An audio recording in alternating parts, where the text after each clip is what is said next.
Tom, I'm sure not the day you envisaged. It was tough conditions out there, but did you get the performance or not? Yeah, really tough. I thought first half, despite the wind, we were really, really good. So even, when we was 1-0 up, flying really, and then 2 freak goals really, wind assisted, that probably hurt us. And even despite that, I fancied us to go on and win the game. Second half, I felt that they nullified the game a lot better than we did without the wind.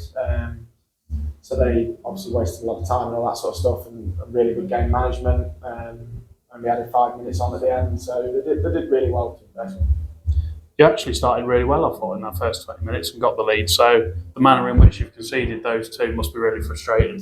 Yeah, it is frustrating because we ended up as well, to be fair, to play my part in them.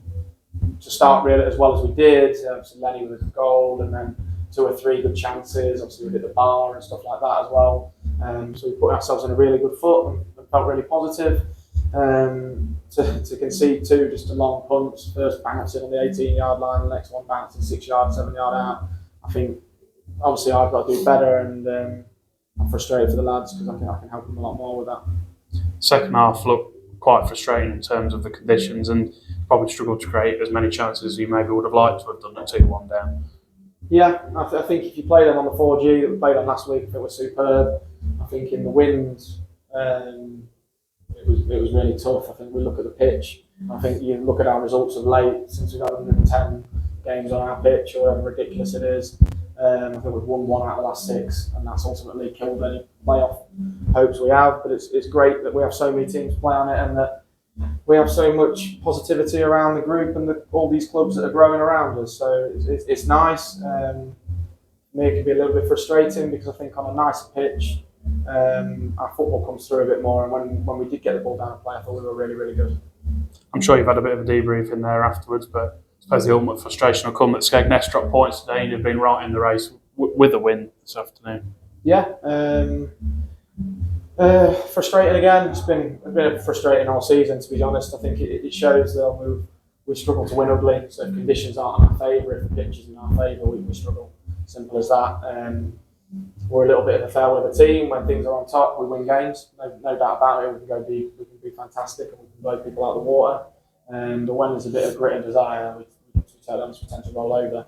And that's frustrating because we've got a really good group in there that are together and around each other after the games, but I don't think we've got enough of it during the 90 minutes, and I think it's something that we identified quite early on that we need to improve on, and we just haven't been able to get the right individual in or the right couple in that can really turn us from a strong side to a side that wins week in, week out. And you look at our performances. We've won a lot of games this season, but we've lost a lot of games this season. I think we've only drawn 2.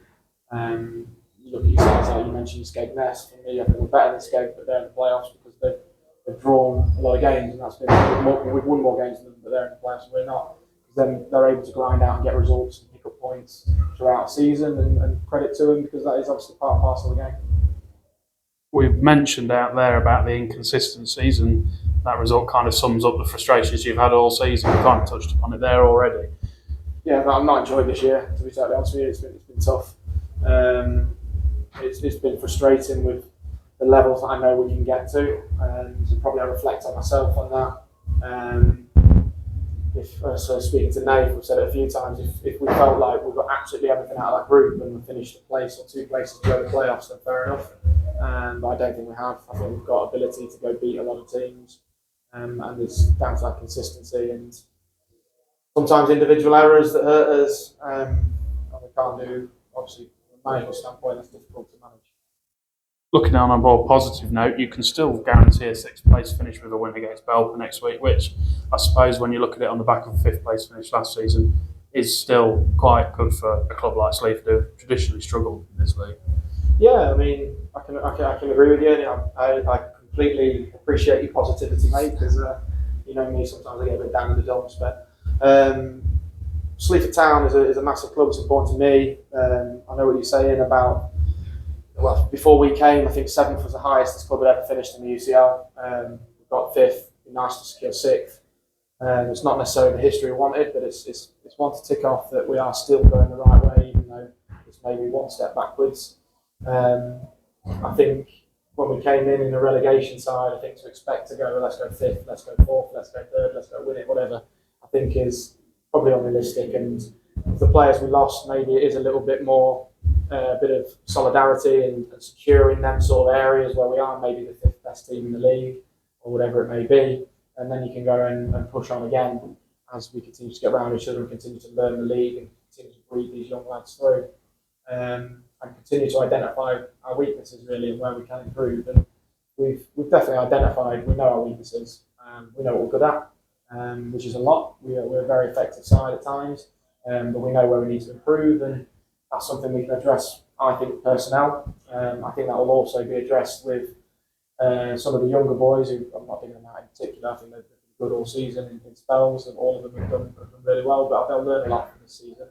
And that's really important that we help guide them with that. The best thing you can do is give these young lads experience, because then they're going to grow from it and get better and better. And I think that will reap a lot of benefits from this season. And a chance, I suppose, for you to play a little bit without pressure next week and get some views on some of the lads out there going into next season. Yeah, we said to the lads. So I asked them last game of the season, put yourself in a position which was meant to be your Eastwood game. I know they reversed Belper in Eastwood for us for some reason, but make that Eastwood a game that we could go do something. We've fallen one game short of that, so a little bit frustrated. But yeah, you say without pressure. I think there should always be pressure, because you've got 5 lads on the bench that all deserve a shirt. You've got 2 or 3 that come and run and work hard for us that deserve a shirt from what they've given all season. So if you are lucky enough to be in the starting 11, give everything you've got, regardless of whether you've got pressure. Personally, I've never been one that felt pressure. I enjoy pressure. I think it brings the best out of me. It gets my adrenaline going and all stuff like that. When people are on it, I think it drives the best out of me, and hopefully the same with others. So, to be totally honest, irrelevant of what's available, we'll go to win every single game. Of course, we're a side that want to win. We want to secure that 6th place minimum. Appreciate it might be tough immediately after the game, but I presume your eyes are already directed towards next season a little, and hopefully putting this frustrating season right. Yeah, I'll be totally honest, when Greg moved on 6 weeks ago, whatever it was, opened a few doors for a few opportunities for people. There's a lot that were interested in coming along, but with the time of the season, it was a case of it's probably going to happen next year. So we're expecting a few faces next season. If people stick to their words, sometimes an extra tenner can turn you, but we'll see how that goes. I think there's a real positive place to be next season. I think, as I say, we know where we're weak, and we know how to improve that. So yeah, we've got a good group already. I think it'd be nice to see the majority coming back through the doors to fight for a shirt, and hopefully we'll bring in lads that are going to really compete and give us another edge to our competition on match day and make it even harder to